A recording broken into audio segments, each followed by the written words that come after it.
Now, you did say game stonk, and I Game wanted to address that real quick because people are going to be like, what?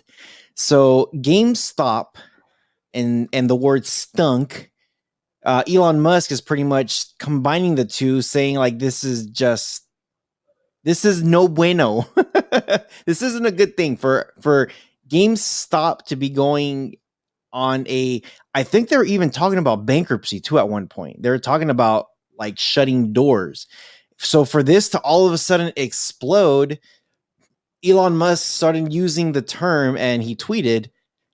I think that's all he tweeted. Game stunk. That's it. It's insane, bro. Like, I don't even know what to say. Like, some of these companies that have gone bankrupt, I question it now. Did they actually need to go bankrupt, or were they forced to go bankrupt because of these kind of stock shortings in the market? Right? People betting against them and then forcing them to go bankrupt because they have the money to do so. And a lot of people are saying at this point, because man, there's so much I can say about this point, but the banks, the platforms, the stock platforms, Robinhood, TD Ameritrade, even TD in Canada, some other financial institutions have stopped at one point allowing you to buy and sell these stocks. And it's not just GameStop, it's AMC, it's BlackBerry, it's Nokia. There's another one, EXPR. There's about 5 or 6 of them that people were pushing up. And when this first started happening, BlackBerry and GameStop were like, we don't know what's happening. We don't know why our stock is going up. Mm-hmm. So, man, it's amazing to me to see the power of the people actually being able to keep these companies afloat. Yeah. I it's nuts. It's almost to the point where I don't know if it's like, would you call this almost like illegal? But okay, I'm gonna jump right into that one too, because I'll fight that. Because I know there's a stock market lawsuit happening. Yes. And I don't know if we want to jump into that one just yet, or does it make sense to jump on it now? Man, just jump into it. Let's just keep going, man, because I'm fired up for this one. I'm borderline excited and borderline angry at the same time, because there's so many people that want to call this illegal. And mind you, sure, it sounds illegal. It sounds like inside betting or whatever you want to call it, right?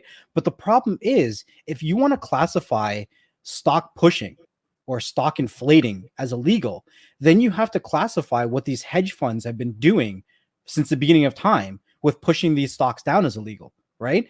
And if there is no regulation to pushing stocks down, then how are we going to have platforms like Robinhood, TD Ameritrade stopping the buying and selling of stocks when it's being pushed up, right? Because there's no regulation for either one.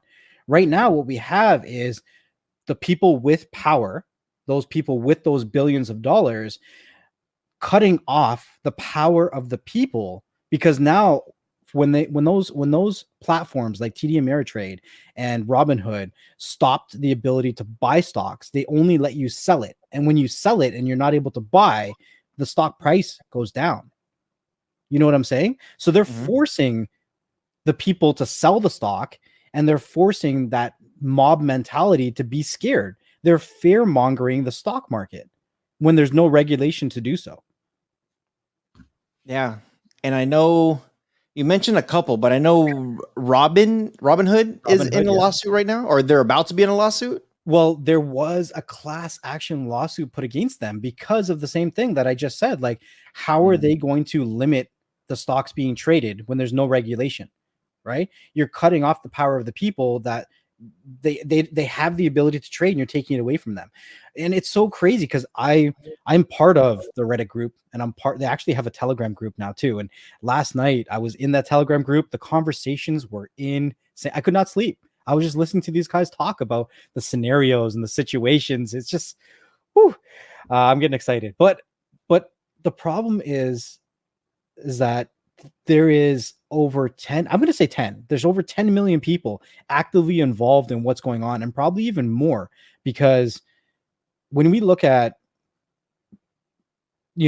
pre-markets and aftermarkets, the volume is still there. They're trying to cut it off, but there's still platforms that let you trade in the pre-market and the aftermarket.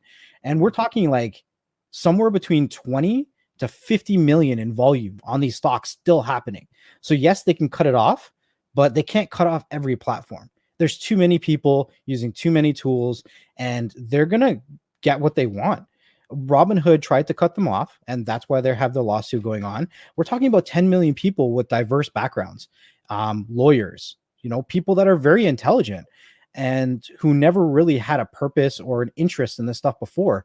But now it's almost like civil anarchy or economic anarchy, and they're trying to put the power back into the people, and people are fired up about this. So if we look at what's happening with Robinhood, we have platforms like Webull. And you know what's another platform that a lot of people don't know about? Cash App.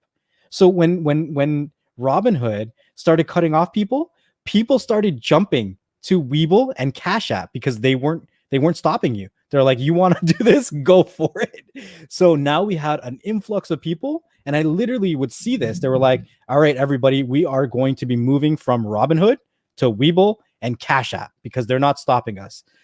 So it's going to be very difficult until they put in a legislation or some kind of regulation to limit this kind of trading.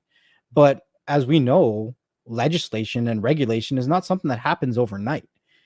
So by the time this happens, it's going to be too late. And a lot of people have been comparing this to the .com bubble, right? I'm going to call this the meme bubble, or because this is all powered by memes. There's so many memes about what's happening right now, and it's driving traffic.